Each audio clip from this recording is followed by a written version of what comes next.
दोस्तों 17 साल का एक नौजवान हर रोज साइकिल पर सवार होकर लुधियाना की कपड़ा फैक्ट्री में काम करने के लिए चला जाता।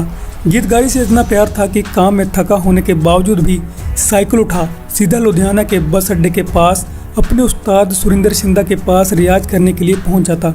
जब भी घर वाले पूछते कि तुम करते क्या हो, तो उसका जवाब सिर्फ एक ही होता कि मेरे काम के बारे में मैं खुद नहीं बल्कि लोग बताएंगे। उसकी ये बातें सच भी साबित हुई जब उसने अपनी पहली एल्बम टकुए ते टकुआ 1981 में सुरिंदर सोनिया के साथ रिकॉर्ड करवाई। जब ये एल्बम मार्केट में आई तो हर जगह इसकी चर्चा शुरू हो गई। लाखों की गिनती में इसकी सेल हुई। 8 ड्यूट गीतों की इस एल्बम ने पंजाब की झोली में एक ऐसा कलाकार डाला जिसको इस दुनिया से गए हुए तो तकरीबन 35 साल हो चुके हैं, पर उसको उसके गीतों ने अमर बना दिया। दोस्तों आप समझ ही गए होंगे कि हम किस आर्टिस्ट की बात कर रहे हैं। दोस्तों हम बात कर रहे हैं अमर सिंह चमकीला की, जिसने अपने विरोधी कलाकारों को बिल्कुल बेरोजगार कर दिया था। दोस्तों आज की वीडियो में हम अमर सिंह चमकीला की पूरी ज़िंदगी की कहानी आपके साथ शेयर करेंगे। दोस्तों चमकीले के ऊपर सैकड़ों ही इंटरव्यूज़, बायोग्राफी और 2 से 3 किताबें छप चुकी हैं, पर इसमें दी गई जानकारी 40 से 60% तक लोगों के सामने तोड़ मरोड़ कर पेश की गई। पर इस वीडियो के बाद आपको चमकीला से जुड़ी कोई और इंटरव्यू और किताब पढ़ने की जरूरत नहीं पड़ेगी, क्योंकि ये वीडियो उनकी फैमिली और उनके करीबी साथियों के ओर से दी गई जानकारी के ऊपर है। फैमिली और दोस्तों से ज़्यादा कोई भी तीसरा इंसान हमको नहीं जानता। तो ये वीडियो चमकीला की बड़ी बहन स्वर्ण कौर, पहली पत्नी गुरमेल कौर और उनकी लड़की अमनदीप कौर और उनका बेटा जैमन सिंह और उनके साथी केसर सिंह टिक्की, लालचंद और स्वर्ण सिंह सीरिया की ओर से दी गई जानकारी के आधार पर बनाई गई है। और दोस्तों इस वीडियो में उनके आलोचकों की भी बात करेंगे जो कहते थे कि चमकीला अश्लील गीत गाता था। दोस्तों सबसे पहले बात करते हैं चमकीला के बचपन की। अमर सिंह चमकीला का जन्म 21 जुलाई 1960 को रामदसिया सिख फैमिली में माता करतार कौर और पिता हरि सिंह के घर दुगरी जिला लुधियाना में हुआ। कई बायोग्राफी में लिखा है कि चमकीले का असली नाम धनीराम था, पर इस बात में कितनी सच्चाई है इसका खुलासा उनकी बड़ी बहन स्वर्ण कौर ने किया है। उनका कहना है कि घर में सब उसको प्यार से धनीराम कहते थे, पर उनका असली नाम अमर सिंह था, जो कि सरकारी दस्तावेजों में लिखाया जाता था। बचपन से ही चमकीला पढ़ाई में काफी तेज थे। उन्होंने अपनी 5वीं तक की पढ़ाई गुज्जर खां स्कूल से पूरी की। घर के हालात अच्छे ना होने के कारण उनको अपनी पढ़ाई बीच में छोड़नी पड़ी। पढ़ाई को छोड़ वो लुधियाना के कपड़ा फैक्ट्री में काम करने लगे। तो यहाँ पर हम आपको स्पष्ट कर दें कि चमकीला एक मध्य वर्गीय परिवार से आते थे, पर कई इंटरव्यूज़ में ये दावा किया जाता है कि उनके घर के हालात बहुत ख़राब थे, पर यह सब अफवाहें हैं। चमकीला अपने 5 भाई बहनों में सबसे लाडला था।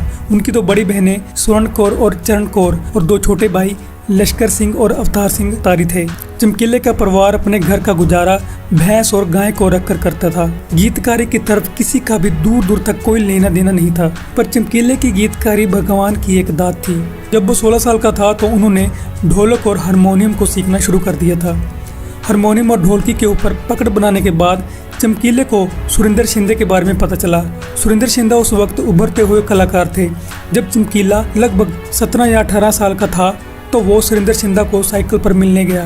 सुरिंदर शिंदे ने जब चमकीले की ढोलकी और हारमोनियम बजाने की कला देखी तो बहुत खुश हुए, और इस तरह सुरिंदर शिंदे ने चमकीले को अपने पास ही रख लिया। और सुरिंदर शिंदे ने खुद एक इंटरव्यू में बताया कि चमकीला लगातार 1 साल तक उनका सेक्रेटरी रहा, जिसको आजकल हम मैनेजर भी बोल देते हैं। दोस्तों चमकीला सुरिंदर शिंदे से गीतकारी की बारीकियों को सीखता गया और धीरे धीरे सुरिंदर शिंदा ने चमकीले को अपने हर एक अखाड़े में एक गीत गाने का मौका भी देता रहा, और इन सब के बदले उस वक्त चमकीले को 100 रुपए मिलते थे। पहली शादी और बच्चे। दोस्तों इस समय के दौरान चमकीले की शादी नंगल गाँव के पकवाल की गुरमेल कौर के साथ हुई और उनके घर 4 बच्चे हुए, जिनमें 3 लड़कियां और 1 लड़का था। पर थोड़े समय के बाद एक लड़की और एक लड़के की मौत होने के बाद उनके घर सिर्फ 2 लड़कियां ही रह गई, अमनदीप कौर और कमलदीप कौर। पहला लिखा हुआ गीत। दोस्तों चमकीले ने अपने उस्ताद सुरिंदर शिंदे को लिखा अपना एक गीत रिकॉर्ड करने के लिए कहा। पहले तो सुरिंदर शिंदा ने मना कर दिया, पर बाद में रिकॉर्ड करने के लिए मान गए और ये गीत बहुत ज़्यादा हिट साबित हुआ। चमकीले का सुपरहिट कलाकार बन जाना। दोस्तों थोड़े समय के बाद सुरिंदर शिंदा अपनी फीमेल वोकलिस्ट सुरिंदर सोनिया को साइड कर गुलशन कोमल को अपने साथ कनाडा टूर पर ले जाता है, जिसके बाद गुस्से से भरी हुई सुरिंदर सोनिया ने चमकीले को अपने साथ अपनी पहली एल्बम रिकॉर्ड करने के लिए मना लिया। इस तरह से सुरिंदर सोनिया और चमकीले की ओर से केसर सिंह टिक्की जो कि चमकीले के साथ थे, उनकी बदौलत अपनी पहली एल्बम टकुए ते टकुआ 1980 में रिकॉर्ड करवाई गई। इस एल्बम को चरणजीत आहूजा की ओर से प्रोड्यूस किया गया था। जब ये एल्बम मार्केट में आई तो सब जगह चर्चा होने लगी। लाखों की गिनती में इस एल्बम की सेल हुई। जब सुरेंद्र शिंदा कनाडा से वापस आए तो तब वो चमकीले के लाए इस तूफान से हैरान हो गए। अमरजोत के साथ जोड़ी और दूसरी शादी। दोस्तों थोड़े समय के बाद सुरेंद्र सोनिया और अमर सिंह चमकीला की जोड़ी टूट गई। इस जोड़ी के टूटने का कारण चमकीले के साथी स्वर्ण सेविया ने अपनी इंटरव्यू में बताया। उनका कहना था कि सुरेंद्र सोनिया चमकीले को सिर्फ 300 रुपये देती थी, पर उसकी खुद की कमाई बहुत मोटी थी। जब चमकीले ने अपनी पेमेंट बढ़ाने के लिए कहा तो सुरेंद्र सोनिया के साथ उसकी अनबन हो गई और दोनों की जोड़ी टूट गई। इसके बाद चमकीला ने कई फीमेल सिंगर के साथ काम किया, जैसे कि उषा किरण, हरनीत नीतू और अमर नूरी, पर इनमें से किसी के भी साथ चमकीले की जोड़ी नहीं जमी। थोड़े समय के बाद चमकीले की मुलाकात अमरजोत कौर के साथ हुई। अमरजोत कौर पहले ही कुलदीप मानक के साथ गाया करती थी, पर उनकी जोड़ी टूटने के बाद वो भी एक अच्छे मेल आर्टिस्ट की तलाश में थी और इस तरह से 1981 के दौरान अमर सिंह चमकीला और अमरजोत की जोड़ी बन गई। अब बात करते हैं चमकीले के शादीशुदा होने के बावजूद भी उसने दूसरी शादी क्यों की। दोस्तों चमकीले की बहन के मुताबिक चमकीला अमरजोत की आवाज़ से बहुत खुश था और वो नहीं चाहता था कि उसकी जोड़ी अमरजोत से टूटे, तो अपनी जोड़ी को पक्का करने के लिए चमकीले की शादी अमरजोत से करवा दी गई। शादी की खबर जब घर पता चली तो घर में हंगामा तो हुआ, पर चमकीले ने सबको अपनी बातों से मना लिया। 365 दिनों में 366 अखाड़े। दोस्तों चमकीले की ये बात बहुत चर्चा में रहती थी कि उसके 365 दिनों में 366 अखाड़े थे, और ये बात सच भी थी। और कई लोगों का ये भी कहना था कि चमकीला एक दिन में 2 से 3 अखाड़े लगाता था, पर इस बात की पुष्टि केसर सिंह टिक्की ने की और बताया कि चमकीला एक दिन में सिर्फ 1 अखाड़ा ही लगाता था। वो एक ही अखाड़े में पूरा जोर लगा कर गाता था और जिस कारण से भी लोग उसको बहुत पसंद करते थे। यहाँ तक कि लोग अपनी शादियों की तारीख भी चमकीले की बुकिंग के दिन के हिसाब से रखते थे। उस वक्त की बड़ी फिल्में चमकीले के गीतों की बदौलत ही चलती थी। कि एक एग्जाम्पल है फिल्म पटोला, जिसको चमकीले के गाए एक गीत पहले ललकारे ने फेमस कर दिया। सिखों की तरफ से वार्निंग और चमकीले की माफ़ी। दोस्तों इस बात को चमकीले के उस्ताद सुरेंद्र शिंदा और उसके साथी स्वर्ण सिंह सीविया ने भी कबूला था कि चमकीला थोड़ा अश्लील तो लिखता ही था। चमकीले के सभी गानों में से कुछ गीत ऐसे थे जो बहुत ज़्यादा अश्लील थे, जिसकी वजह से चमकीले को कंट्रोवर्सी का सामना करना पड़ता था। इसी दौरान खाड़कू लहर भी जोरों पर थी और जब चमकीले को सिंघों की तरफ से उसके गीतों के लिए धमकी भरे खत मिले तो चमकीला अपने साथी स्वर्ण सीरिया के साथ 1986 में खुद सिखों से माफ़ी मांग कर आया और वादा करके आया कि अब वो धार्मिक गीत भी गाएगा। माफ़ी मांगने के बाद चमकीले ने कई धार्मिक एल्बम भी रिलीज़ की। बाबा तेरा ननकाना उसके बाकी धार्मिक गीतों से काफ़ी हिट हुआ। ये गीत उसी व्यक्ति का लिखा हुआ था जिसका जिक्र हम बार बार कर रहे हैं, स्वर्ण सिंह सीविया।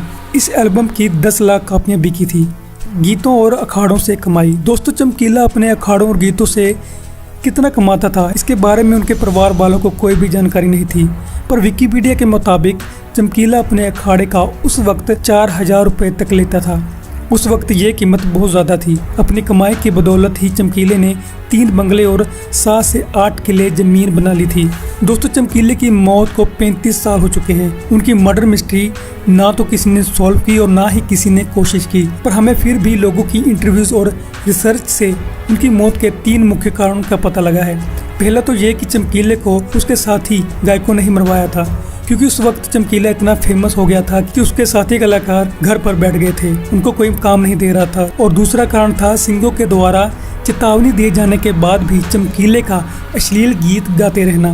पर इस बात पर स्वर्ण सेविया ने बताया कि सिखों से माफ़ी मांगने के बाद चमकीले ने एक भी अश्लील गीत नहीं गाया था, इसलिए सेविया का कहना है कि ये काम सिखों का नहीं हो सकता। स्वर्ण सिंह का कहना है कि चमकीले को मारा तो 4 लोगों ने था, पर सिर्फ फेम लेने के लिए इसकी जिम्मेवारी 14 लोगों ने ले ली। दोस्तों इस मामले का एक और पहलू भी सामने आता है जिसका जिक्र लालचंद ने किया था। हम बता दें कि जिस दिन चमकीले के ऊपर हमला हुआ उस दिन लालचंद भी उनके साथ था और उनके कंधे पर भी गोली लगी थी।